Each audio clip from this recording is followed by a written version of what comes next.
마태복음 9장 12절 13절 마태복음 9장 12절 13절 우리 같이 함께 읽겠습니다. 마태복음 9장 12절 13절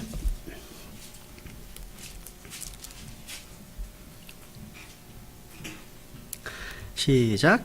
예수님께서 그것을 들으시고 그들에게 이르시되 온전한 자들에게는 의사가 필요 없으나 병든 자들에게는 필요하니라.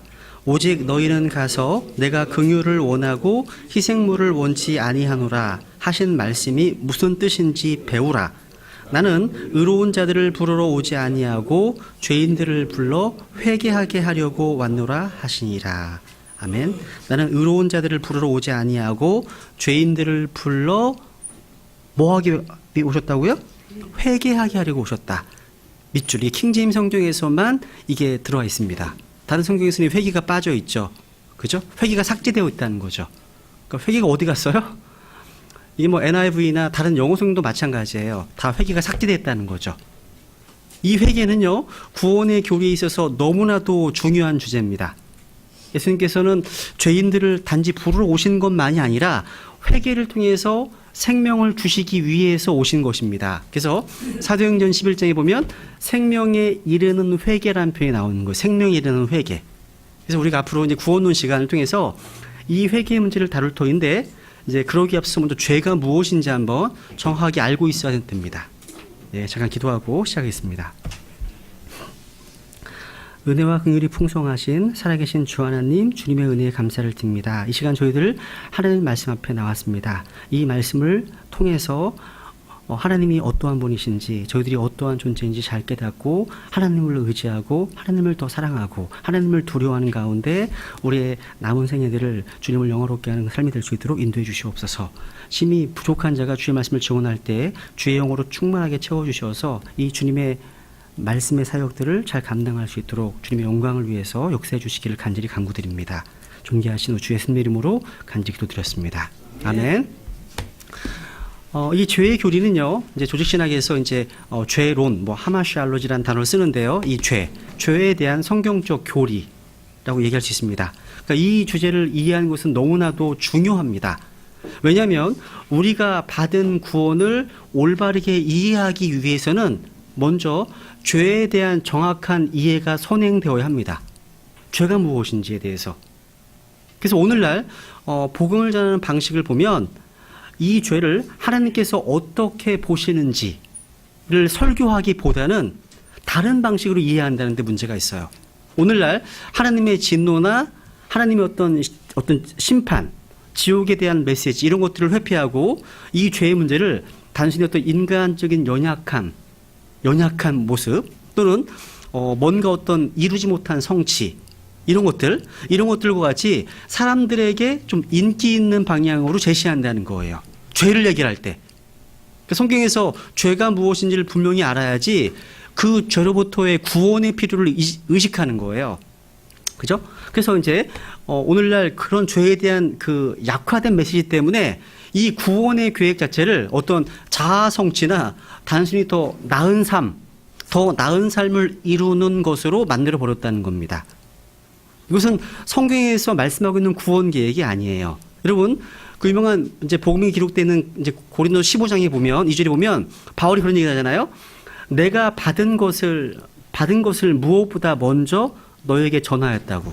기억하시죠? 내가 받은 것을 무엇보다 먼저 너에게 전하였다고.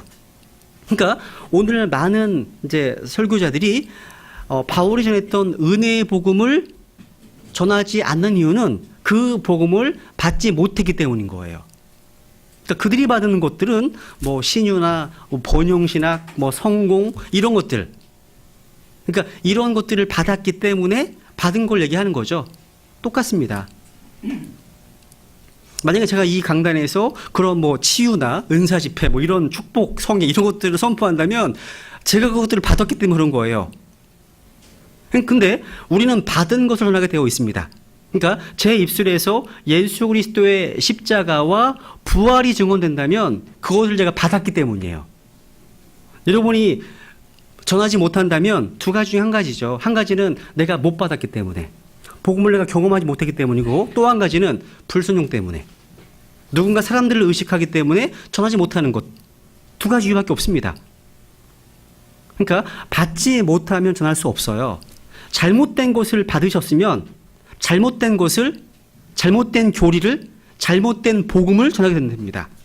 오늘 우리가 이 죄의 교리를 공부하는 이유는 먼저 죄에 대해서 바른 교리, 죄에 대한 바른 교리를 인식해야만 올바른 구원의 복음을 전할 수 있기 때문입니다. 그러면 이제 먼저 첫 번째로 이 죄를 부인하는 어떤 여러 가지 이론들이 있는데 먼저 부정적인 면에서 살펴보고 나서 성경을 가지고 제가 무엇인지 살펴보도록 하겠습니다. 그러니까 죄를 부인하는 여러 가지 이론들이 되게 많아요. 수없이 많이 있습니다. 근데 일부분만 정리해 온 거예요. 첫 번째는 이제 유물론자의 이론이 있습니다. 물질이 최고야. 이런 사람도 있습니다. 근데 이들은 어떻게 얘기냐면 물질로 이루어져 있는 모든 실체는 악하다는 거예요. 그러니까 우리 몸도 물질이잖아요. 그러니까 필연적으로 또 결과적으로 우리 몸은 악하다는 거죠. 요 관점이 바로 플라톤 철학, 그러니까 플라톤을 따르는 이론입니다. 그러니까 또 죄를 하나님 탓으로 돌린다는 거죠. 창세기 3장의 아담과 이브처럼 전가하는 거죠. 이거랑 비슷한 게요. 초대교회 당시에 그러니까 도세티스트들이라고 하는 이단이 있었습니다. 그러니까 이들이 믿는 것도 마찬가지예요.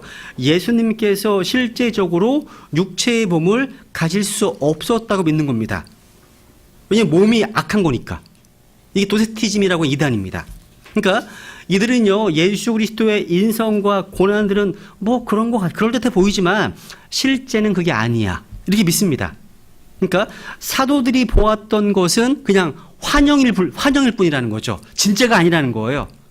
근데 요한 1서 1장 1절을 보면 우리가 들었고 우리 눈으로 보았으며 자세히 살펴보았고 우리 손으로 만졌노라.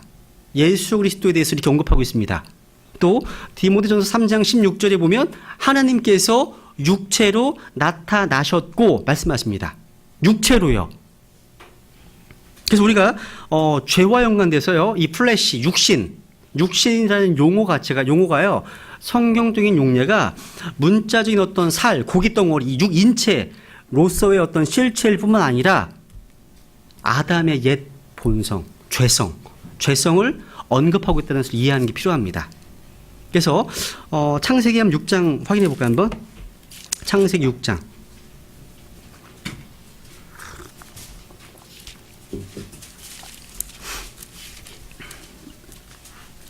창세기 6장 3절에 보면 주께서 이르시되 내 영이 항상 사람과 다투지는 아니하리니 이는 그도 육체이기 때문이라. 그도. 그러니까 앞에 하나님의 아들들도 이상한 육체가 되어버렸죠. 그죠? 마찬가지로 그도 육체이기 때문이라. 그러므로 그의 날들은 120년이 되리라 하시니라. 그러니까 이제 온통 육체의 지배를 받는 그런 사람이 되었다는 겁니다. 여러분 마태복음 16장 17절에 보면 예수 그리스도가 누구십니까? 라고 물었을 때 사도 베드로가 얘기하잖아요. 주는 그리스도시요 살아계신 하나님의 아들이시니이다. 그때 주님 하신 말씀이 뭐예요? 이것을 너에게 계시한 이는 플래시, 혈과 육이 아니다. 살과 어떤 그 피가 아니다. 누구라고요? 하늘에 계신 너희 아버지 하나님께서 계시하신 것이다. 말씀하십니다. 그래서 또 요한복음 3장 6절에 보면 육에서 난 것은 육이고 성령님에게서 태어난 것은 영이라고 말씀하십니다. 그죠? 또 살리는 것은 영이니 육은 아무것도 유익하지 않다. 말씀하십니다. 근데 이 플래시가요, 우리의 몸을 얘기할 때도 쓰이지만 대체적으로 아담에게서 물려받은 죄성, 악한 죄성을 언급할 때 쓰인다는 것도 중요합니다. 두 번째 이제 이 죄에 대해서 진화론자들이 믿고 있는 이론이에요. 이 사람들은 죄는 인류 진화의 자연적인 결과다. 그러니까 시대에 뒤처져 있는, 시대에 뒤져버린 어떤 선의 반작용이 죄다. 이렇게 얘기합니다. 한번 로마서 1장을 확인하고 넘어가겠습니다. 로마서 1장 보겠습니다. 로마서 1장 22절.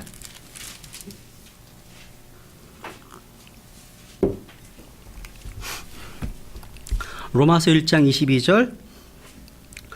그들은 스스로 지혜롭다고 선언하나 어리석은 자가 되어 썩지 아니할 하나님의 영광을 썩을 사람이나 새나 네 발 달린 짐승이나 기어다니는 것들과 같은 형상으로 바꾸었느니라. 사람들은 눈에 보이는 것도 집중하잖아요. 눈에 보이지 않는 하나님 대신에.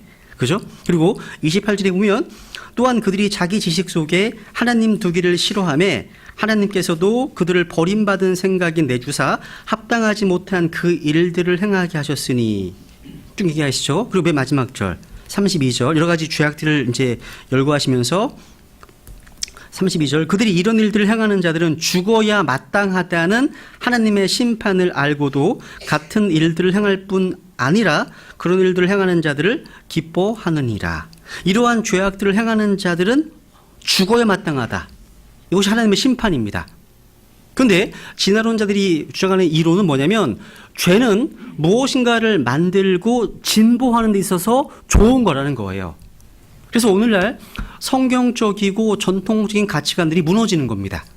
그래서 한 남자와 한 여자로 이루어져야 할 가정이 동성 간의 결혼이 합법화되어 가면서 이제 가정이 무너지고 있는 거죠.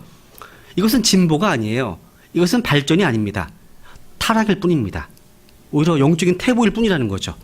그래서 우리는 기준이 너무 중요해요. 기준. 너무 중요합니다. 그러니까 우리 성경 신자들에게는 하나님의 말씀이라고 하는 절대 기준이 정말 중요하다는 거죠. 흔들리지 않는 가치, 흔들리지 않는 기준. 이 기준을 붙들어야 한다는 거예요. 성경에서 이 기준이란 말이 몇 번 나오는데요. 이게 이제 깃발로 쓰여서 이제 번역됐는데 한 두 개만 확인하고 넘어가죠. 이사야서 59장을 보겠습니다. 이사야서 59장. 이사야서 59장 19절. 예레미야 50장 2절. 이사야서 59장 19절.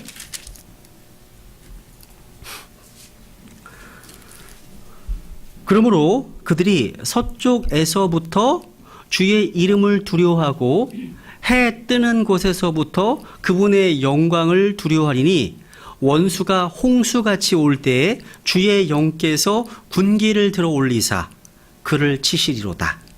여기 그가 놓이면 적그리스도입니다. 적그리스도. 근데 주의 영께서 군기, 스탠더드, 기준이 하나의 기준이죠. 기준. 군기를 들어 올리사 그를 치신다고 예언하고 있습니다. 또 예레미야 50장 2절도 확인해 보죠. 예레미야 50장 2절.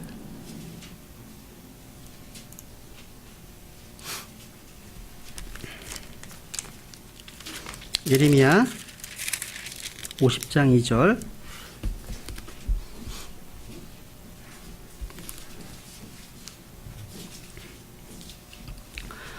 너희는 민족들 가운데서 밝히 알리고 널리 알리며 군기를 세우라. 이 군기도 영어의 스탠더드입니다. 기준이에요. 기준. 군기를 세우라. 널리 알리고 숨기지 말며 말하기를 바벨론이 탈취를 당하고 벨이 당황하며 무로닥이 산산조각 부서졌고 그녀의 우상들은 당황하며 그녀의 영상들은 산산조각 부서졌다 하라. 군기. 기준이 너무 중요하다는 거죠. 기준이요. 여러분 한 가지만 있으면 혼란스럽지 않죠. 하나님은 혼란의 창시자가 아니십니다. 근데 여러 가지 길들이 등장하면서 혼란스러워지는 거죠. 뭘 해야 되지? 뭐가 맞는 거지? 어떻게 해야 되는 거지? 혼란스러운 거죠. 하나만 있을 때 혼란스럽지 않습니다.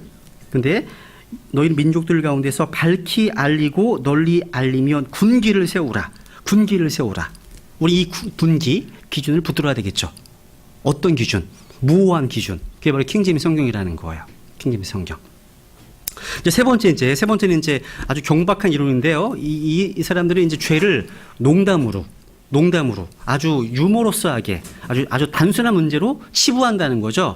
그래서 잠언 14장 9절에 보면 어리석은 자들은 죄를 조롱하나. 조롱한다고 되어 있습니다. 어리석은 자들은 죄를 조롱한다고 되어 있습니다. 마치 이런 거죠. 하나님의 이름을 헛되이 취하는 거예요. 하나님의 이름을. Oh my God 이라는 것도 마찬가지죠. 또 더러운 음담 패스를 즐긴다든가 그리고 뭐 간음이나 음행을 사실 성교육이라고 부르는 것도 마찬가지예요. 또 어떤 분들은 야 지금은 죄를 마음대로 져도 돼. 나중에 회개하면 되잖아. 이것도 마귀의 간교한 속임수입니다. 이런 얘기 들어보셨죠? 죄 있어 없어 이런 말. 죄 있어 없어. 이런 말 들어보셨잖아요. 그죠? 성경에서 죄 없다는 말은 거짓말이에요. 요한에서 보면 죄 없다는 자는 거짓말한다고 말씀하고 있잖아요. 죄가 용서된 거죠. 그죠? 그런 것들. 그러니까 죄를 마음껏 짓고 나중에 자백하면 돼. 회개하면 돼. 요것도 마귀의 아주 간교한 속임수라는 거. 성경에서는 이 죄는 죽어야 마땅하다 하나님의 심판을 알고도 이런 말씀도 있잖아요. 그리고 네 번째로 이제 질병 이론이 있는데 뭐냐면 이거는 죄는 인간 속에 있는 약함이다. 치료할 수 없는 어떤 혈액의 병이다. 그렇기 때문에 책임이 인간에게 있는 게 아니라는 거예요. 이런 이론이라는 거죠. 물론 죄는요 질병을 야기시킬 수 있습니다. 로마서 1장 찾았으니까 한번 보시죠. 로마서 1장 17절 보세요 한번. 로마서 1장 17절.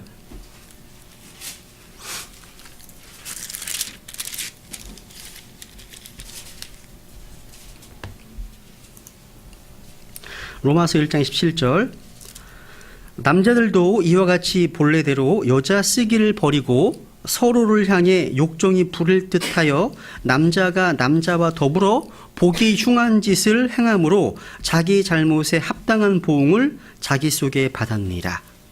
그러니까 동성 연애에 대한 하나님의 보응과 심판이 있음을 말씀해 주고 있습니다. 그래서 레위기 18장, 레위기 또 20장 같은 데 보면요. 여러 가지 많은 가나안 족속의 죄악들 때문에 하나님께서 벌하시겠다 말씀하십니다. 그렇습니다. 물론 죄는요. 이런 질병들을 야기시킬 수 있죠. 최근에는 또 IS 그 이슬람 국가 그 군인들 사이에서 이상한 괴질이 돌고 있다는 그 신문도 봤어요. 하나님의 심판이 아닐까. 근데 죄는요. 죄는 하나의 상태입니다. 죄는. 그러니까 사전적으로 봤을 때 죄는 범법. 그러니까 악으로 일반적으로 알려져 있는 그런 어떤 사회 규범, 도덕, 법규를 범하는 것 이라고 말합니다. 죄는요. 그것이 상태이든 아니면 행위이든 간에 하나님의 기준에 미치지 못하는 모든 것입니다. 그래서 모든 사람이 죄를 범하였으므로 하나님의 영광에 이르지 못했다. 이르지 못해. 다 부족해요. 미치지 못한다는 거예요. 하나님의 기준으로 봤을 때는. 또 다섯 번째, 이건 말할 필요도 없을 것 같아요. 크리스찬 사이언스라는 기독교 이단 종파에서 얘기하는 이론인데요. 죄가 뭐냐? 죄는 선이 없는 거다. 선의 부재이다. 또 인간의 상상에서 나온 꾸며낸 이야기일 뿐이다. 이렇게 얘기합니다. 이건 뭐 대응할 가치가 없을 것 같고요. 여섯 번째, 우연 이론, 액시던트, 그러니까 우연한 일로 치부하는 거죠. 그러니까 죄는 우연히 일어나는 것으로 죄에 대해서 자기의 어떤 책임도 지지 않습니다. 그러니까 이 개념은요, 죄를 지은 사람으로부터 모든 책임을 면제해 주는 거예요. 마치 이런 거예요. 출애기 32장에 보면 금송아지 사건 기억하시죠? 아론이 변명합니다. 내가 불에다가 금을 던졌으니까 뭐가 나왔어요? 송아지가 나왔다는 거죠. 이런 거, 이게 우연 이론이라는 거, 이게요. 던졌으니까 그냥 알아서 나왔다는 거죠. 말도 안 되죠. 그 다음에 이제 그러니까 마귀에 대한 이론이 있는데 뭐냐면 이것은 죄를 무조건 악한 영의 탓으로 돌리는 거죠. 예를 들면 정욕의 죄는 반드시 내쫓아야 할 어떤 음행의 영, 정욕의 마귀로부터 비롯된 것이다 이렇게 가리킵니다.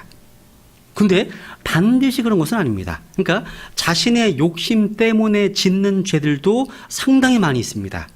그래서 야고보서 1장 14절에 보면 오직 모든 사람이 자기 자신의 욕심에 이끌려 유혹을 받을 때 시험을 받나니 육신의 소욕에 이끌려서 시험받는 경우 이때도 마귀 탓하면 안 되겠죠.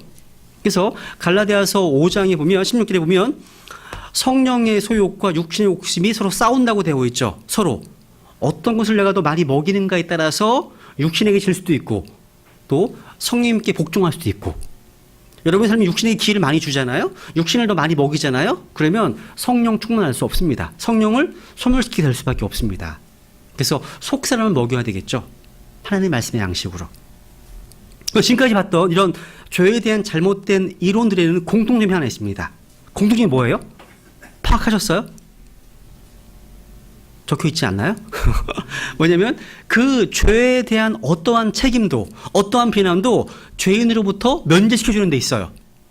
그 죄인에게 책임이 있는 게 아니에요. 그러니까 이와 비슷한 일이요. 에덴 동산에서 일어났죠. 아담은 하나님께서 주신 그 여자 때문에 죄를 졌다고. 그러니까 비난의 화살을 이브로 돌렸습니다. 더 구체적으로는 하나님께 돌렸습니다. 이분은요. 이분은 뱀에게 책임을 돌렸습니다. 오늘날 이제 정신의학자들도 마찬가지예요. 죄가 아닌 다른 이유를 찾고 있어요. 그래서 부모님을 탓하고 환경을 탓하고 사회를 탓합니다. 그러면서 정작 죄를 지은 범인은 무지로 만드는 거예요. 황당한 일이죠. 근데 여러분, 근데 우리가 아무리 가장 좋은 환경이 있다 할지라도요, 아담과 에바는 죄를 지었습니다. 또 예수님이 다시신 천년왕국 마지막 상에서도요, 많은 사람들이 누구를 따라요? 마귀를 따르고 있음을 볼 수 있습니다. 그러니까 문제의 본질이 바로 마음의 문제예요. 어떤 환경의 문제가 아니에요. 마음의 문제. 그래서 환경이 싫어서 장소를 다른 곳으로 바꾸잖아요. 똑같은 환경에 처하게 되는 거죠. 교회에 꼴보기 싫은 사람이 있다고 해서 다른 길로 옮겼어. 거기도 그 사람이 또 있어요. 그러니까 본질이 어디 있는 거예요? 마음에 있어요. 마음. 잘 관리해야 되겠죠. 여러분, 무신론이 왜 나타나는 걸까요? 무신론. 비슷합니다. 사실 이것도 죄 때문에. 여러분, 저는 종종 이제 장거리 운전을 많이 하는 편이에요. 여기저기 다니다 보니까. 근데 이제 저는 운전하면서 항상 머릿속에 뭐 생각을 하면서 운전을 해요. 위험할 수 있어요. 근데 종종 그래서요, 신호등을 못 보고 그냥 지나가는 거 있어요. 빨간 불 때. 지나가게 되면 자동적으로 제가 뭐 어떻게 하는지 아세요? 누가 없나? 이게 그냥 무의식적으로 들어가요. 경찰이 없나? 이런 순간. 지나가는 상황에서. 아, 이러면 안 되는데. 경찰관이 있기를 바라요? 없기를 바랄까요? 없기를 바라죠. 근데 꼭 그럴 때 나타나, 경찰관이요. 꼭 그럴 때. 희한한 일이 벌어져. 잘 지키다가 한 번 안 지키면 그때 나타나요, 경찰관이. 벨트도 마찬가지예요. 항상 매다가 안 멜 때 나타나는 경찰관이요. 마찬가지예요. 사람들도 마찬가지입니다. 우리가 죄를 지면 질수록 하나님이 있기를 바랄까 없기를 바랄까요? 없기를 바라는 거예요. 왜? 하나님께서는 법의 집행자시거든요. 그래서 공개적으로 무신론을 주장했던 사람들의 사생애를 조사해 보면 인간이 해서는 안 될 많은 죄들을 지었다는 거죠.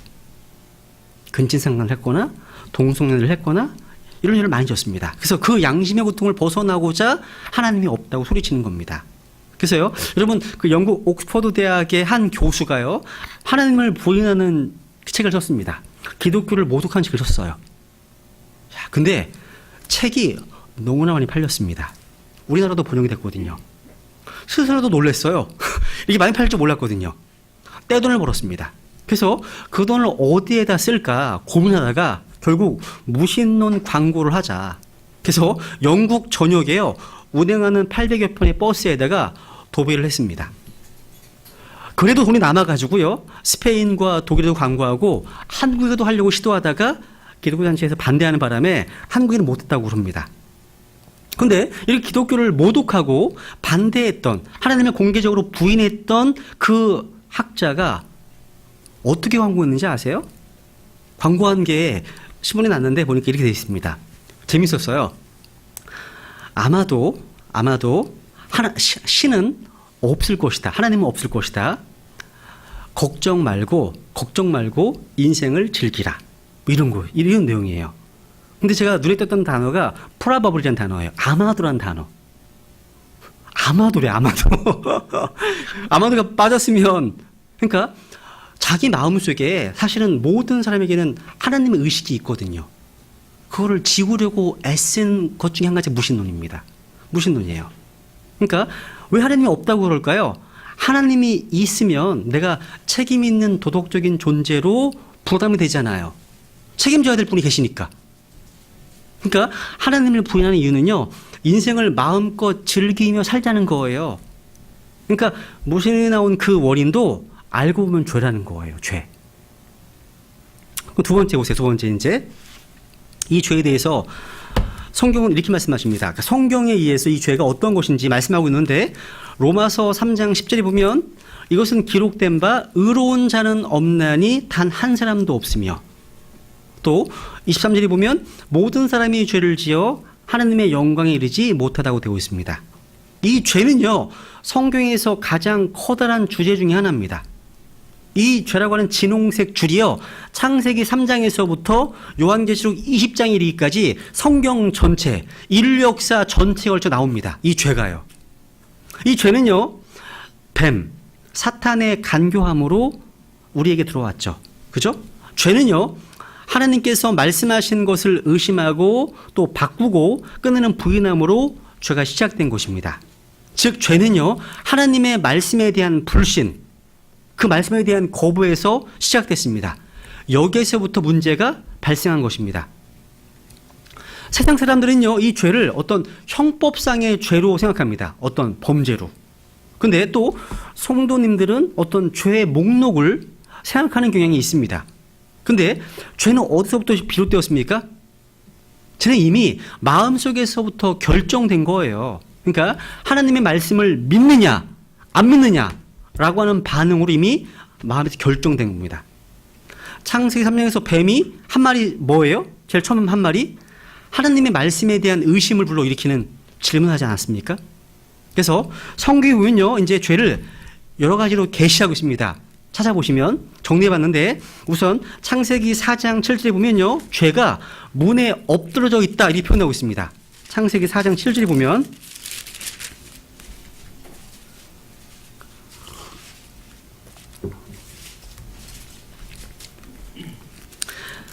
창세기 4장 7절, 내가 잘 행하면 너를 받지 아니하겠느냐?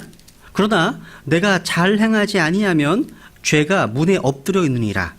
그의 열망이 내게 있으리니 너는 그를 다스릴 것이니라 하시니라.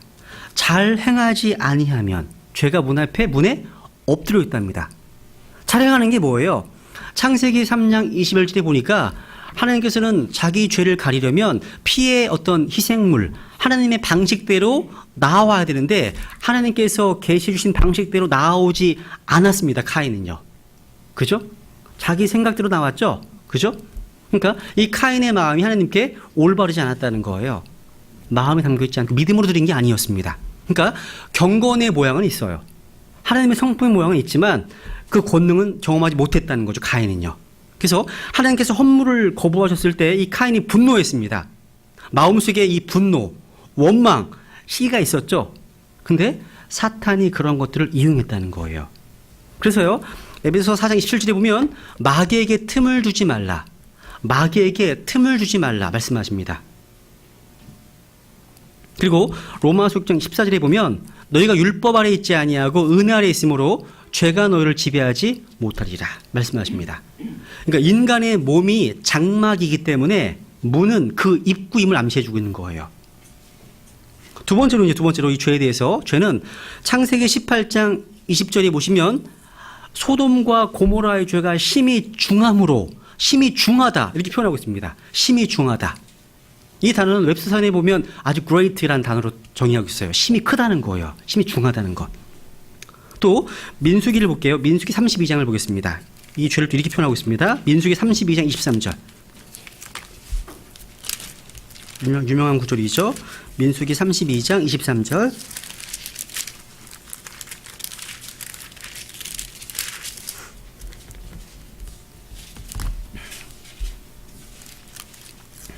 죄를 숨길 수가 없습니다. 숨길 수가 없어요. 23절 같이 읽죠. 시작. 그러나 만일 너희가 그와 같이 하지 아니하면 보라, 너희가 주께 죄를 지었으니 너희 죄가 너희를 찾아낼 줄을 분명히 알지니라. 너희 죄가 너희를 찾아낼 줄을 분명히 알지니라. 한 가지 예를 들어 볼게요. 사도행전 5장으로 가보자 한번. 성경에서 한번 예를 찾아볼게요. 사도행전 5장. 그 유명한 아나니아와 삽비라 얘기가 나오죠. 사도행전 5장 1절 2절. 사도행전 5장 1절 2절. 그러나 아나니아라는 어떤 사람이 자기 아내 삽비라와 함께 소유 하나를 팔아 그 값에서 얼마를 감추었는데 그의 아내도 이 일에 은밀히 관여하였더라. 그가 일부만 가져다가 사도들의 발 앞에 두거늘. 베드로가 이르되 아나니아야, 어찌하여 사탄이 내 마음에 가득 차서 내가 성령님께 거짓말을 하고 땅값에 얼마를 감추었느냐. 땅이 남아 있었을 때 내 것이 아니었느냐? 그것을 판 뒤에도 내 마음대로 할 수 있지 아니하였느냐? 내가 어찌하여 이 일을 내 마음속에 품었느냐? 내가 사람들에게 거짓말하지 아니하고 하나님께 하였도다 하니.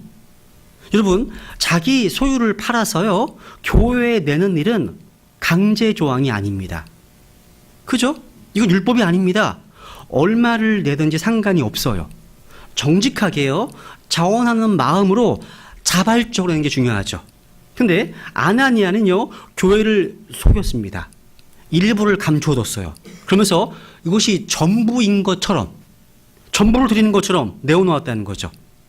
여러분, 사절에서 보시는 것처럼요 성경은요 사유재산 제도를 지지합니다. 아나니아의 땅은 어디까지나 아나니아의 것입니다. 그 사람 자기의 주관 하에서 마음대로 할 수 있습니다. 교회가 그 아나니아의 재산에 대해 권리를 주장하거나 헌납하라고 강요하지 못합니다. 내 마음대로 할 수 있지 아니하느냐. 맞습니다. 맞습니다. 근데 아나니아는요 일부를 감춘 뒤에 전부를 낸 것처럼 속였다는 거죠. 이것은 사람의 거짓말을 한 것이 아니라 누구에게 한 것이라고요? 하나님께 한 것입니다. 이 일로 인해서요 5절부터 5절에 보면 아나니아 사피라는 즉석에서 죽임당했습니다. 여러분, 성경에서 죽음에 이르는 죄가 나오는데 요한일서 5장에 보면 나오는데요 그 예가 바로 아나니아와 삽비라입니다. 또 한 번 예가 또 있어요. 사도행전 잠깐만요.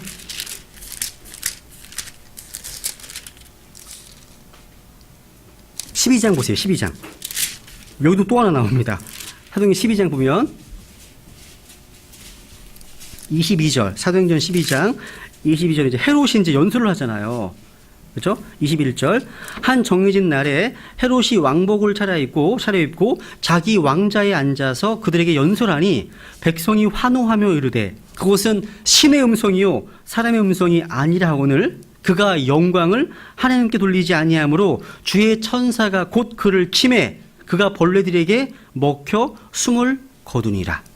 그러니까 신약에서 하나님을 죽이신 예 한번 주목해 보세요. 둘 다 뭐예요? 사람들에게 영광을 얻으려다가 죽었습니다. 공동점이에요. 사도행전 5장의 아나니아는요 거짓말장이었고 위선자였다는 거죠. 그러니까 얼굴에 마스크를 쓴 채로 자기가 대단한 사람인 양 행세했다는 거죠. 거짓말한 거죠. 그런데 죄는 반드시 다 드러나게 되고 있습니다. 속일 수가 없어요. 그래서 잠언 28장 13절에 보면 자기 죄들을 숨기는 자는 형통하지 못하려니와 누군지 그것들을 자백하고 버리는 자는 긍휼을 얻으리라. 누군지 그것들을 자백하고 뭐하는 자? 버리는 자. 긍휼을 얻는다. 또 죄는요 시편 38편에 보면요 불안한 마음, 불안의 원인이 됩니다. 시편 38편 3절과 4절과 8절에 보면 주의 분노로 인하여 내 살이 성한 곳이 없으며 나의 죄로 인하여 내 뼈에 안식이 없나이다. 안식이 없습니다.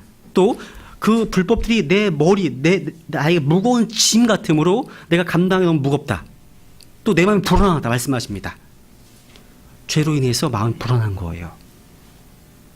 또 의의 결과는 화평이라고 말씀하시죠. 그러니까 죄가 아닌 의의 결과는 화평입니다. 의의 결과예요. 의로운 삶, 평안한 거죠. 또 잠언 5장을 볼까요? 죄를 또 성경에서는 묶는 줄 이렇게 표현합니다. 잠언 5장 22절.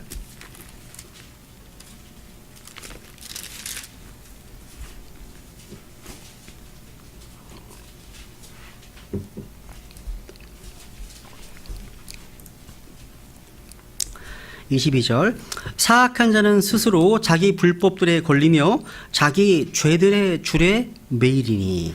야, 사악한 자는 자기 스스로 자기 불법들에 걸리며 자기 죄들의 줄에 매인다. 그러니까 죄는 사람을 지배하는 속성이 있습니다. 그러니까 죄를 짓는 사람을 지배합니다. 그래서 그때가 더 점점 더 많은 걸 요구하는 거죠. 그래서 죄를 짓는 자는 누구나 죄의 종이니라 말씀하시는 거죠.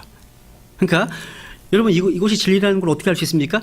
그 죄악으로부터 한번 내가 벗어나려고 애를 쓸 때 이게 진짜 맞구나. 나를 얽어매고 있구나. 나를 지배하고 있구나. 이 사망의 몸에서 나를 건져줄 분은 바로 예수님밖에 없습니다. 하나 더 볼게요. 고린도전서 6장을 보세요. 고린도전서 6장. 아주 중요한 구절이죠. 고린도전서 6장 12절.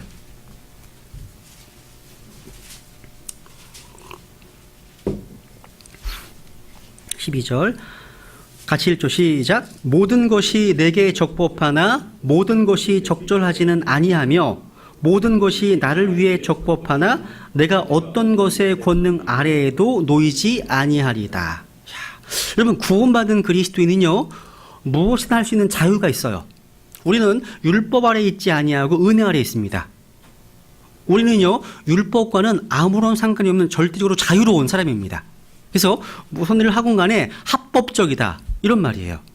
그런데 이처럼 자유를 가진 그리스도인이 무엇을 하건 간에 반드시 따져보아야 할 중대한 고려사항 두 가지가 나온 겁니다. 하나는 그 일이 뭐 한 거예요? 적절한가, 유익한가 여부이고요. 또 하나는 뭐냐면 그 일에 내가 지배받고 있는 것인가 아닌가 여부입니다. 정말 중요해요. 그러니까 그리스도인이 아무리 자유를 소유하고 있다고 하더라도요, 이것이 적절한 건가, 유익한가를 고려해야 됩니다. 반드시. 또 내가 그 일에 지배당하고 있는 거 아니야? 따져봐야 됩니다. 주식 할 수 있습니다. 할 수 있습니다. 근데 주식의 통제가 되면, 주식에 내가 종이 되면, 주식의 지배를 당하면 해서는 안 됩니다. 마찬가지 여러 가지를 생각해 볼 수 있습니다. 그러니까 이것이 적절하고 유익하지 않다고 판단되면 손대지 말고, 또 내가 거기에 지배받고 있다고 판단되면 벗어나야 됩니다. 단호하게. 여기 내가 어떤 곳의 권능 아래에 놓이지 아니하리라. 중요합니다. 믿어주세요. 내가 어떤 곳의 권능 아래에도 놓이지 않겠다. 여러분, 죄에는 권능이 있어요. 힘이 있거든요. 중독성이 있다는 거죠. 죄에는요.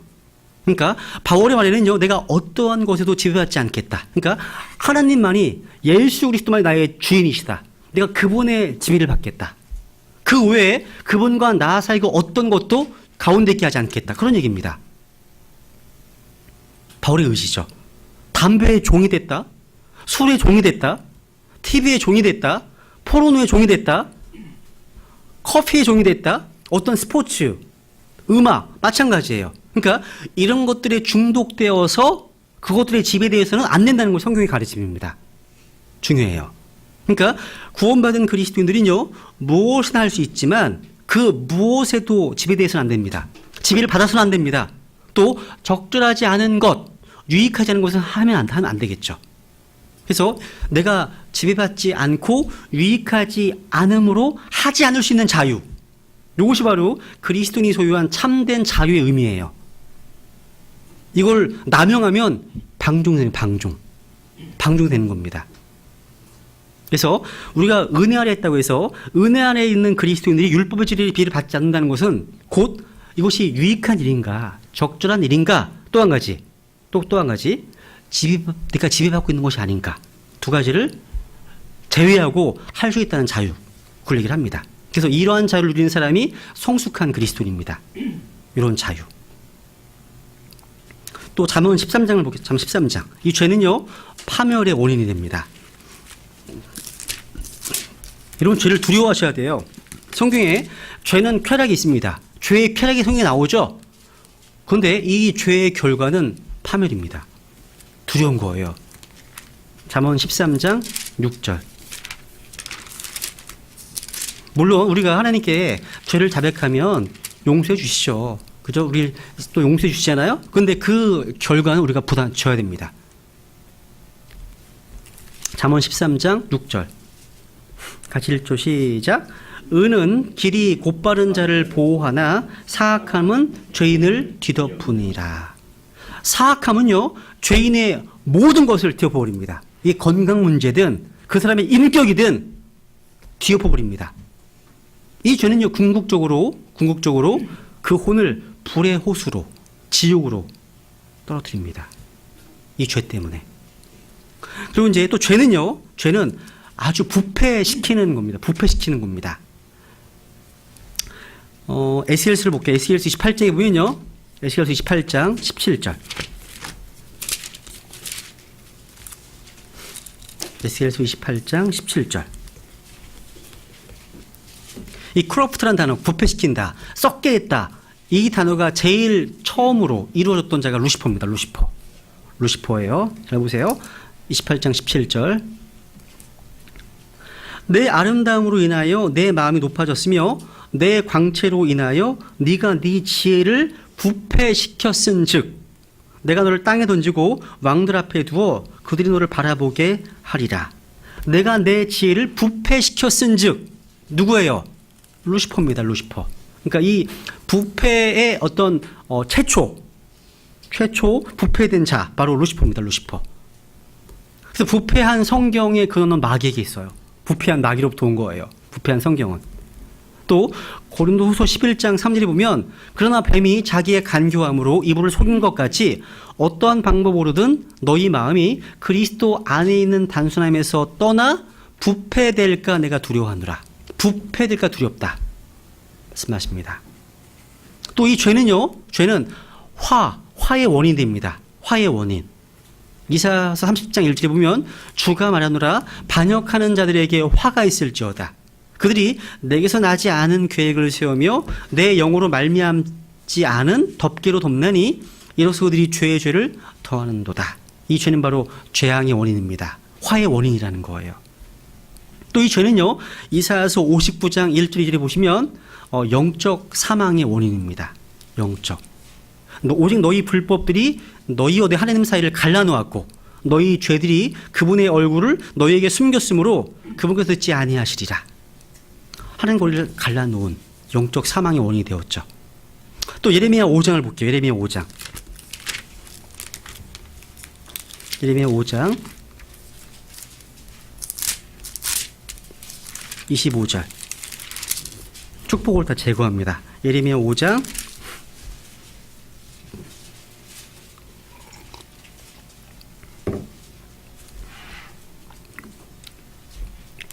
'너희 불법들이 이런 일들을 물리쳤고 너희 죄들이 좋은 것들을 막아 너희에게서 떠나게 하였느니라.' 그러니까 죄는요, 하나님에게서 오는 모든 좋은 것들을 받지 못하고 누리지 못하게 합니다. 죄가 그렇죠. 죄. 그리고 이 죄는요, 병 또 황폐함의 원인이 됩니다. 미가서 6장 13절에 보면 그러므로 나도 너를 쳐서 병들게 하고 내 죄들로 인하여 너를 황폐하게 하겠다 말씀하셨습니다. 하나 찾아볼게요. 예레미야 17장 볼게요. 예레미야 17장. 이 죄가 마음에 새겨져 있답니다. 아주 무서운 말씀입니다. 예레미야 17장 1절.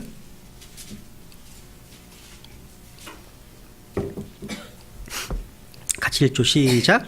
유다의 죄는 철필과 금강석 촉으로 기록되었으며 그들의 마음판과 너희 제단 뿔들에 새겨졌나니. 야, 사람들은요, 자신이 짓는 죄의 심각성, 죄의 위험성, 또 죄의 중대성을 잘 기억하지 못합니다. 죄도 이해하지 못합니다. 그러니까 죄를 그냥 짓는 거지 뭐, 아주 쉽게 생각합니다.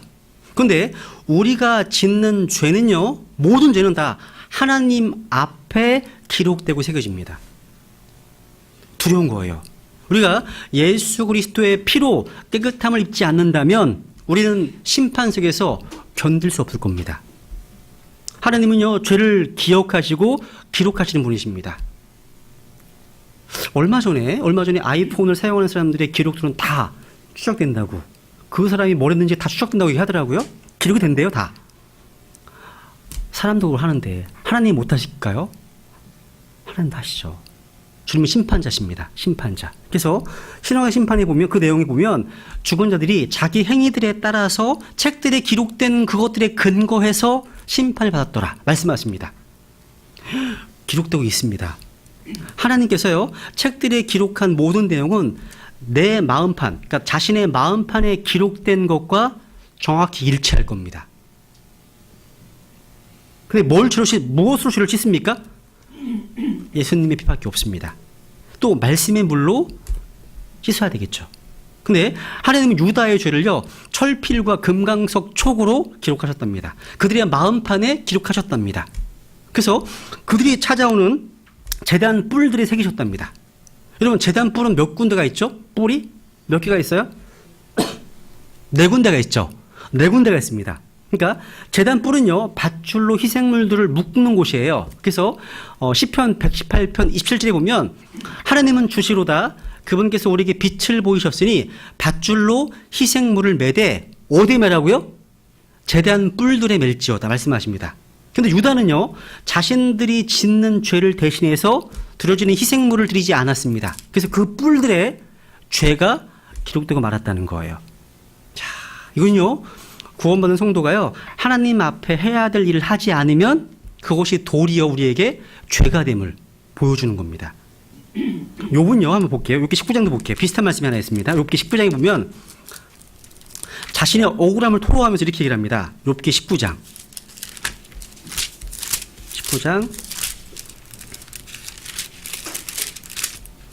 24절 욥기 19장 24절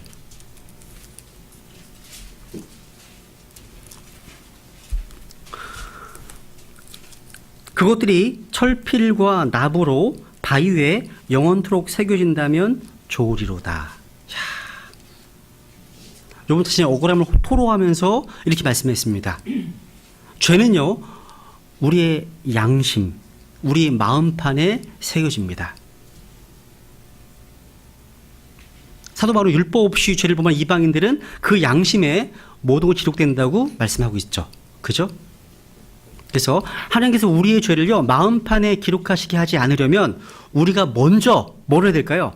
우리 마음판에 하나님의 말씀을 기록하는 것이 가장 안전하고 확실합니다. 뭘 마음속에 채우라고요? 말씀을요. 그래서 잠언 3장 3절에 보면 긍휼과 진리가 내게 떠나지 말게 하고 그것들을 내 목에 매며 그 다음에 내 마음판에 기록하라. 마음판에 기록하라. 그러니까 우리 마음속에 말씀이 들어있고 마음판에 말씀을 새기면 안전합니다. 그래서 시편 119편 9절에 보면 시편 기자가 청년이 무엇으로 자기 길을 깨끗하게 하리이까 주의 말씀에 따라 자기 길을 조심함으로 그리하리이다.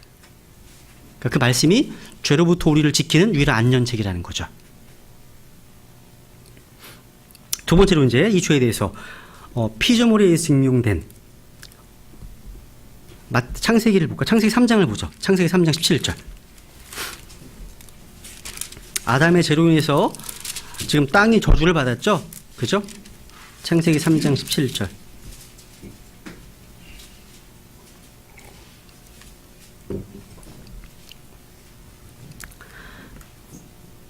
아담이 이르시되 내가 내 아내의 음성에 귀를 기울이고 내가 내게 명령하여 이르기를 너는 그곳에서 나는 것은 먹지 말라 하고 말한 그 나무에서 나는 것을 먹었은즉 땅은 너로 인하여 저주를 받았고 너는 평생토록 고통중의 땅의 수산을 먹으리라.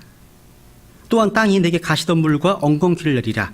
내가 들의 채소를 먹으며 땅으로 돌아갈 때까지 내 얼굴에 땀을 흘려야 빵을 먹으리니 이는 내가 땅에서 취하여 줬기 때문이라. 너는 흙이니 흙으로 들어갈 것이니라 하시니라. 아담이 저주를 받기 전의 땅은요 풀과 씨 맺는 채소와 자기 종류대로 열매 있는 과일나무를 냈습니다. 그래서 땅이 내는 것들은 모두가 다 좋은 것이었어요. 좋은 것이었습니다. 그런 땅이 아담과 이브의 죄로 말미암아 저주를 받았습니다. 땅은요 사람이 살 수 있는 자연환경을 완벽하게 제공해 주었지만 저주를 받은 땅은 전혀 그렇지 않습니다. 주님께서 먹지 말라고 한 것을 먹은 아담은 이제 평생토록 땅에서 먹는 문제 때문에 고심해했습니다. 먹는 것으로 범죄한 아담은 먹는 것으로 심판하신 거라는 거죠. 사람들은요 황무지를 개간해야 됩니다. 또 사막을 바꾸어 보려고 별별 노력을 다 기울이지만 땅이 받은 저주를 돌이킬 수는 없습니다. 주님께서 친히 재림하셔서 세울 천년왕국이 될 때까지는 땅의 저주는 결국 풀리지 않습니다. 아담의 시대로부터 저주받은 땅으로 인해서 사람들은 많은 고통을 겪어왔다는 거죠. 그래서 저주받기 전에 땅은요 가시덤불과 엉겅퀴를 내지 않았어요. 근데 이제요 땅은 사람들에게 필요한 것은 잘 자라지 않고요 필요 없는 것들은 엄청나게 빠른 속도로 자라납니다. 가시덤불, 엉겅퀴 이건요 땅이 저주를 받은 결과로 나타난 것입니다. 산이나 들을 가보세요. 어디 하나요 사람이 심지 않은 가시덤불과 엉겅퀴를 볼 수 있습니다. 사람들이 무엇인가를 심는 곳에는 반드시 뭐가 나와요? 거기는 잡초가 나와요. 잘 자라요. 너무 잘 자랍니다. 그러니까 사람들이 뭘 심는 곳은 반드시 그 아래 잡초가 나요. 땅은요, 사람들에게 죄로 인한 하나님의 심판을 보여주고 있는 거라는 거죠. 주님은요, 사람은 땅을 갈고 땀 흘려 일하면서 심판을 기억하도록 하신 거라는 거죠.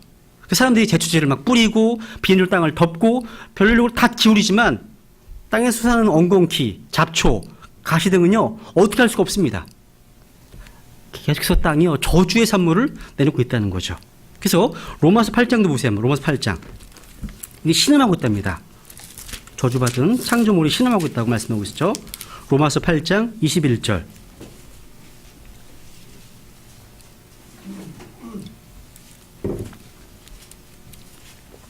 로마서 8장 21절 22절.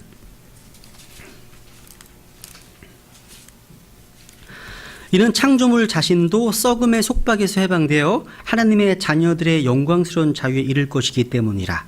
또 온 창조세계가 지금까지 함께 신음하며 고통 중에 산고를 치르는 줄을 우리가 아나니 그들뿐 아니라 우리 자신 곧 성령의 첫 열매를 소유한 우리까지도 속으로 신음하며 양자 사무심 즉 우리의 몸의 고숙을 기다림은. 지금 창조물들이 다 썩음의 속박 가운데 신음하고 있습니다. 그죠? 신음하고 있습니다. 아름다운 장미에 뭐가 있어요? 가시가 있습니다. 그죠? 가시가 있습니다. 산에 올라가면 이쁜 버섯이 자라고 있어요. 종종 저희 자매 시골에 가게 되면 산에 이제 버섯 캐러 올라가거든요. 제가 항상 캐는 건 독버섯만 캐요, 저는요. 다 이거 이쁘다, 맛있겠다 하면 먹지 말라고, 독버섯이라고. 너무 많은 거예요, 산에. 이게 저주의 결과예요. 그러니까 창세기 3장 이전에는 그런 게 없었어요. 파리, 모기 이런 거 없었어요. 3장 이전에는요. 또 이 땅에 아주 위험한 바이러스들 많죠. 다 저주받은 죄의 산물들입니다. 땅의 산물들이라는 거예요. 또 세 번째로 사람들이 거룩하신 하나님 앞에서 자신의 모습을 보았을 때 이렇게 고백했습니다. 사람들의 고백이에요. 이거 성경 말씀 확인해 보면 돼요. 창세기 32장을 볼까요? 나는 주님 앞에 합당하지 못한 자입니다. 나 월디. 창세기 32장 10절.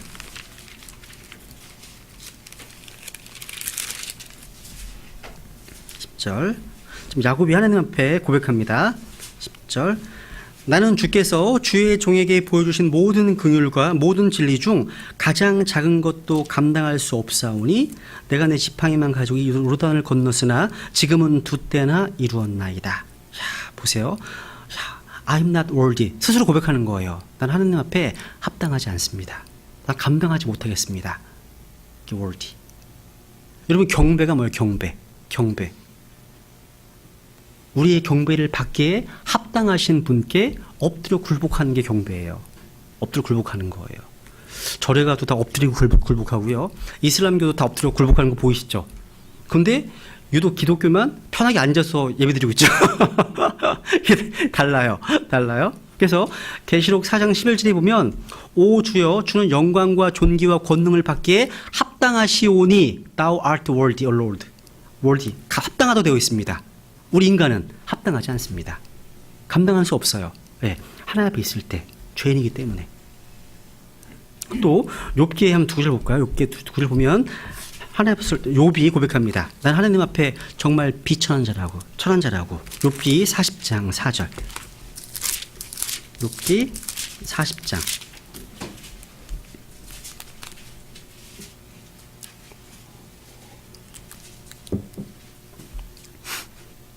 40장 4절 3절. 그때 욥이 주께 응답하여 이르되 보소서 나는 비천한 자이오니 내가 주께 무엇을 대답하리이까 내가 내 손으로 입을 막으리이다. 보소서 나는 비천한 자이오니. 비천하다. 또 42장 5절 6절 보세요. 지금 하나님 임재 앞에서 욥이 고백하는 거예요. 하나님 앞에 섰을 때. 42장 5절 6절. 내가 귀로 듣는 것을 통해 주께 대하여 들었사오나 이제는 내 눈으로 주를 배움나이다. 그러므로 내가 내 자신을 몹시 싫어하고 티끌과 죄 속에서 회개하나이다 하니라. 하나님 앞에 가면 갈수록 점점 자신의 죄악됨을 고백할 수밖에 없습니다. 이게 자연스러운 거예요. 그래서 신약 성경에 보면요, 이 천하다는 말이 3번 정도 쓰였는데 로마서 1장 26절에 보면 남자가 남자끼리 이런 수치스러운 애정이라는 말 쓸 때 이 바일이라는 말이 쓰여서 수치스럽다는 말. 또 우리의 몸을 언급할 때 빌립보 3장에 보면 우리의 천한 몸, 우리의 몸이요 아주 천하답니다. 또 야고보서 2장 2절에 보면 교회 예배당에 허름한 옷을 입고 온 사람을 얘기할 때 이 바이라는 말 써요. 이렇게 쓰여졌습니다. 그러니까 하나님 앞에서 우리가 얼마나 천한 존재인 일을 인식한다는 거죠. 또 시편 40편 17절에 보면 다윗이 고백합니다. 비록 내가 가난하고 궁핍할지라도 주께서는 나를 생각하시나이다. 그러니까 하나님 앞에서는 가난하고 궁핍합니다. 고백하는 거예요. 또 이사야서 6장에 보면 이사야가 거룩하신 하나님의 임재 앞에 섰을 때 고백합니다. 화로다 내게 화가 있도다 내가 망하게 되었도다 언던. 자, 내게 화가 있도다 내가 망하게 되었도다 고백합니다. 그러니까 하나님 앞에 서게 되면 다른 누구도 아니에요. 내가 망하게 되었도다. 자, 제가도 아니고 그가도 아니에요. 내가 망하게 되었도다 고백합니다. 또 베드로가요 예수 그리스도의 신성을 체험했을 때 고백합니다. 주여 내게서 떠나소서 나는 죄에 많은 사람이나이다. sinfulman 죄로 가득한 사람이랍니다. 고백하는 거예요. 나는 죄로 가득한 사람입니다. 또 돌아온 탕자 고백하죠. 더 이상 아버지의 아들이라 불릴 자격이 없나이다. 나를 아버지의 품꾼 중 하나로 삼아주소서 하리라. 자격이 없다는 거예요. 자격이 없다. 합당하지 않습니다. 저 자격이 없습니다. 이런 고백들. 또 바울은요 로마서 7장 14절에 보면 우리가 알거니 율법은 영적이나 나는 육신적이어서 죄 아래 팔렸도다. 육신적인 자. 또 디모데전서 1장 15절에 보면 이것은 신실한 말이요 온전히 받아들이기 합당한 말이니 곧 그리스도 예수님께서 죄인들을 구원하시려고 세상에 오셨다는 말이로다. 죄인들 중에 내가 우두머리니라. 너무 감사하지 않으세요? 그래서 예수님께서 죄인들을 구원하게 오셨대요. 이게 바뀌었다면 의인들을 구원하러 오셨다 그러시면 다 지옥 가는 거죠. 그죠? 한 글자 차이예요. 죄인 의인인데 얼마나 감사해요. 죄인들을 구원하시기 때문에 오셨다. 죄인들 중에 내가 우두머리다. 그러니까 내가 100% 죄인들 가운데 우두머리다라고 인식한 사람은 100% 구원받습니다. 그걸 인식하지 못하면 구원받기 어렵죠. 그리고 이제 사람들이 보편적인 고백이요. 나는 죄를 지었다는 고백이에요. 성경에 많이 나와요. 심지어 파라오조차요. 출애굽기 9장에 보면요. 10장에 보면 내가 죄를 지었노라. 내가 죄를 지었다고 고백합니다. 파라오가요. 이 땅 파라오가. 또 민수기 22장에 보면 발람도 내가 죄를 지었나이다. 고백했습니다. 발람도요. 죄를 고백하면 구원받는 거예요? 다? 그거 아닙니다. 또 여호수아 7장 20절에 보면 아간도 내가 주 이스라엘 하나님께 죄를 이렇게 행하였나이다. 아간도 고백합니다. 다윗도요 마찬가지예요. 내가 주께 죄를 지었노라. 시므이도, 느헤미야도, 욥도, 미가도, 심지어 가룟 유다도요. 하나만 찾아볼게요. 마태복음 27장 4절.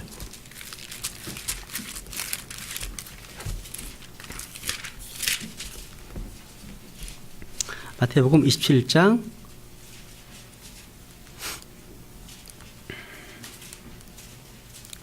4절 보면 유다가 이제 자살하죠.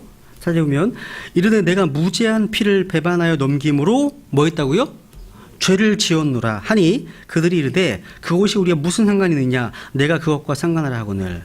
자, 보면 내가 무죄한 피를 배반하여 넘김으로 죄를 지었노라 고백합니다. 여러분 진정한 회개는 뭐죠? 제가 이제 구원의 시간을 공부할 터인데 진정 회개는 내가 지은 어떤 것에 대한 슬픔이 아닙니다. 그게 회개가 아니에요. 나의 존재 자체에 대한 어떤 비애입니다. 슬픔인 거예요. 내 존재 자체가 죄인이구나. 그러니까 내가 뭐 했던 죄악들을 나에 대해서 슬퍼하는 게 아니라 내가 죄인입니다. 내가 커다란 죄인입니다. 이런 존재에 대한 부분이에요. 존재에 대한 부분. 그러니까 발람이든 사울이든 파라오든 카르다든 간에 다 내가 죄를 지어내다 말한 것은요. 낯이 이런 거죠. 에이, 발각됐네. 발각됐잖아. 이런 거 비슷한 거예요. 근데 고린도후서 7장 17에 보면 하느님의 뜻대로 하는 근심은 회개를 이뤄 다시 돌이킬 수 없는 구원에 이르게 하거니와 세상의 근심은 사망을 이루느니라 말씀하십니다. 그러니까 하느님의 뜻대로 하는 근심은 자기의 존재 자체가 잘못돼 있어. 자기의 잘못된 존재에 대한 슬픔이죠. 잘못을 행한 것에 대한 슬픔이 아니에요. 진정 회개가 그렇다는 거예요. 이 부분은 제가 구원을 공부할 때 자세히 공부하겠습니다. 그리고 이제 구원받은 크리스찬들의 고백도 볼까요? 요한일서 1장을 보겠습니다. 요한일서 1장.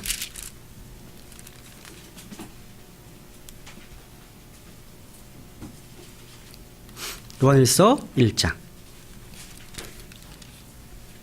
8절.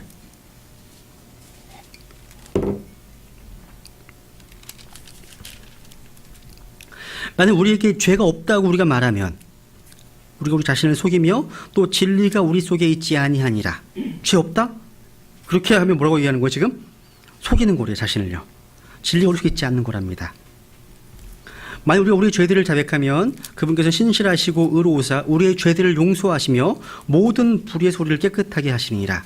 만약 우리가 죄를 짓지 아니하였다고 말하면 우리가 그분을 거짓말하는 분으로 만들며 또한 그분의 말씀 우리 속에 있지 아니하니라. 우리 고백입니다. 구원받은 크리스천들도 고백하는 거죠. 그죠? 또 이제 하나님의 법으로 한번 죄에 대해서 한번 또 정리해보고 마치죠. 로마서 3장을 볼게요. 로마서 3장. 로마서 3장 19절, 20절. 로마서 3장 19절, 20절. 이제 우리가 알거니와 율법이 어떤 것들을 말하든지 그것은 율법 아래에 있는 자들에게 말하나니 이것은 모든 입을 막아 온 세상이 하나님 앞에서 유지가 되게 하려 함이라. 그러므로 율법의 행위로는 어떤 육체도 그분의 눈앞에서 의롭게 될 수 없나니 율법으로는 죄를 알게 되느니라. 마치 율법은요 속도 제한 표시와 같죠. 그 운전자가 고속도로를 빠른 속도로 운행하고 있을 때 속도 제한 표지를 보는 것 같습니다. 그것은 내가 얼마나 밟아야 하는지 알게 해주는 거죠. 그죠? 그래서 5장 13절에 보면 뭐 어린 아이들, 가난한 아이 같은 아이들은요 죄가 그 아이들에게 전가 되지 않죠. 5장 13절 율법이 올 때까지 죄가 세상에 있었으나 율법이 없을 때에는 죄를 죄로 인정하지 아니하였느니라. 그러니까 율법에 대한 지식이 없는 아이들, 그 아이들은 그래서 천국 가는 거예요. 죄가 인정되지 않기 때문에. 흥미로운 사실은요, 여러분 십계명에 보시면 1계명부터 4계명까지가 하나님과 연관된 계명이죠. 또 사람들과 연관된 계명 6가지가 또 있죠. 그래서 여러분 재미난 사실이 한자에 보면 이 죄라는 넉사자에다가 아니비자 쓰잖아요. 이게 죄자잖아요. 허물죄자.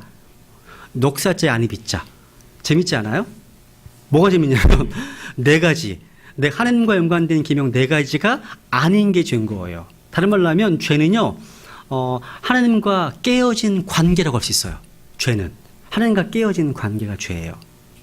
또 한 가지로 생각할 수 있는 게 스스로만 해석을 해요. 제가 넉사자의 아니비자인데 넉사자는요 네모칸에다가 8팔자가 들어있죠. 8팔자면 누가 떠오르세요? 노아의 식구들 떠오르지 않으세요? 노아의 식구들에 타지 않은 사람들은 죄예요. 무슨 얘기예요? 방주로 타라고 하는 하나님의 명령, 하나님의 말씀이 있었죠. 그죠? 그것이 아닌 건 다 죄예요. 그러니까 방주 안에 탄 사람들은 다 구원받은 사람들이고, 그죠? 방주 밖에 있는 사람들은 죄. 그러니까 죄에 대여를 하면 저희가 나를 믿지 아니하기 때문이요. 말씀하신 것처럼. 이건 뭐 저희 해석이니까 그냥 패스하셔도 됩니다. 졸리신 것 같으셔가지고 말씀했습니다. 네. 그리고 마지막 3번째 이제 마지막. 죄의 사실은 보편적입니다. 모든 세대들의 모든 사람 다 죄인이죠. 창세기 6장만 6장 8장만 보시죠. 창세기 6장.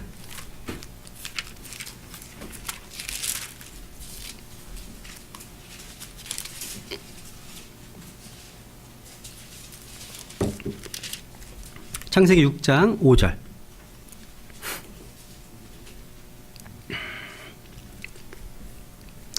하나님께서 사람의 사악함이 땅에서 크고 또 그의 마음에서 생각하여 상상하는 모든 것이 항상 악할 뿐임을 보시고, 항상 악할 뿐임을 보시고, 또 12절 볼게요. 12절. 하나님께서 땅을 보시니 보라 그곳이 부패하였더라. 이는 땅 위에서 모든 육체가 자기의 길을 부패시켰기 때문이라. 또 하나 더 볼게요. 8장 21절 볼게요. 8장 21절. 이제 노아 홍수가 끝난 이후에 노아가 하나님께 이제 헌물을 드리죠. 희생 제물을 드립니다. 그래서 주님께서 이렇게 말씀하십니다. 8장 21절. 같이 읽죠. 시작. 주께서 향기로운 냄새를 맡으시고 주께서 마음속으로 이르시되 내가 다시는 사람으로 인하여 땅을 또 저주하지 아니하리니 이는 사람이 마음에서 상상하는 바가 어려서부터 악하기 때문이라. 내가 다시는 전에 행한 것 같이 모든 생물을 또 치지 아니하리니. 아까 창세기 6장 5절에서 사람의 마음이 생각하고 상상하는 모든 것이 항상 악하다. 악하다. 이 주님의 말씀은요, 진리의 말씀입니다. 진리의 말씀입니다. 생각이 악합니다. 또 우리의 양심이 악하고 더럽습니다. 또 상상이 악하고 더럽습니다. 우리 주님 하신 말씀 그대로죠. 사람의 속에서 나오는 것들이 무엇이라고 말씀하셨습니까? 13가지의 더러운 죄악들을 말씀하셨죠. 그죠? 그러니까 우리 인간의 본성은 악합니다. 사람의 마음은 더럽고 부패합니다. 사람은 누구나 죄인으로 태어나서 죄 가운데 살다가 죽습니다. 그 사람의 본성은요, 우리가 바꿀 수가 없습니다. 이거는 부정할 수 없는 진리입니다. 더 중요한 것은요, 이 마음은요, 사람의 마음은 고칠 수가 없어요. 변화될 수 없다는 겁니다. 필요한 것은 딱 한 가지예요. 예수 그리스도의 십자가에 못 박혀야 한다는 겁니다. 사람은 누구나요, 십자가에 못 박혀 죽으신 예수 그리스도의 피로 씻음을 받아야 되면 됩니다. 사람들은 저마다 자신의 선함, 자신의 의로움을 외치면서 또 여러 가지 교육을 통해서 여러 가지 어떤 과학을 통해서 변화될 수 있다고 말하지만 인류의 역사를 보면 그 어떤 것으로 다 인간의 본성은 조금 변하지 않았습니다. 또 11절에 보니까요, 하나님께서 땅을 부푸셨죠. 땅은 사람들이 거주하도록 조성한 곳입니다. 이 땅은요, 이사야서 45장에 보면. 근데 그런 땅이 부패했습니다. 썩었습니다. 썩었습니다. 왜 썩었죠? 이 땅 위에서 모든 육체가 자기의 길을 부패시켰기 때문입니다. 그러니까 사람의 죄가 땅을 부패시킵니다. 사람의 죄가요. 제가 농담 삼아 저희 예배당에도 이런 나무들이 두 개 있어요. 근데 거의 예배당에 비어 있잖아. 거의 한 6일 동안 비어 있잖아요. 제가 가는 날 빼고는. 근데 야, 금방 죽겠다 싶었는데 잘 안 죽더라고요. 왜 그런 거 보니까 이 식물들도 생명의 말씀을 듣고 있잖아요. 지금 생명의 말씀을 듣고 있는 거예요. 우리의 인간의 죄가 땅을 부패케 한다는 거예요. 부패케 한다. 여기서 모든 육체라는 게 뭘까요? 사람들만 언급하는 거 아니겠죠. 그죠? 범죄한 타락한 천사들도 나오고, 그죠? 그들과 결혼했던 사람의 딸들도 포함되어 있고, 거인들도 포함되어 있고, 또 짐승들 다 포함됩니다. 그죠? 하나님께서 노아의 홍수 때나 가나안 정복 전쟁 때 땅 위의 모든 육체를 다 철저히 멸하도록 하신 것은 그들이 바로 이런 이상한 육체, 타락한 천사들과 관련이 있기 때문이라는 거죠. 그죠? 그러니까 여호수아의 정복 전쟁이 완전히 마무리되지 않고 약 370년이 지난 다윗의 때에도 마찬가지예요. 골리앗과 같은 거인족들이 여전히 그 지역에 존재했다는 거. 여러 가지 이상한 이종 간의 교배와 결합 이런 것들, 동성 간의 결혼, 이런 끔찍한 음행이요, 노아의 홍수 직전 또 소돔과 거몰에서 만연했던 일이었다는 거죠. 그래서 이는 땅의 모든 육체가 자기를 부패시키기 때문이다. 그렇습니다. 이것은 당시의 어떤 부패, 음행, 살인, 탑 이런 것들 다 녹아있는 표현이라는 거죠. 주님은 심판을 선포하셨죠. 그 심판은 노아가 방주로 들어가는 그 후에 바로 집행되었습니다. 또 창세기 8장에서 아까 사람의 마음에서 생각하고 상상하고 어려서부터 악하다 말씀하시죠. 어려서부터 악하다고요. 어려서부터 악하다고. 그러니까 성악설이 진리로 확정되는 순간이에요. 성악설이요. 인간에게는 출생부터, 그러니까 태어날 때부터 무언가 잘못되어 있다는 거죠. 어릴 때 사람들은 백지 같다, 뭐 순백이다, 뭐 선하다, 뭐 그러잖아요. 그죠? 아이고, 그거 헛소리예요, 헛소리. 아이들 키우면 다 아시잖아요. 뭔가 문제가 있어. 잘못되어 있는 겁니다. 어릴 때부터 사람은 악합니다.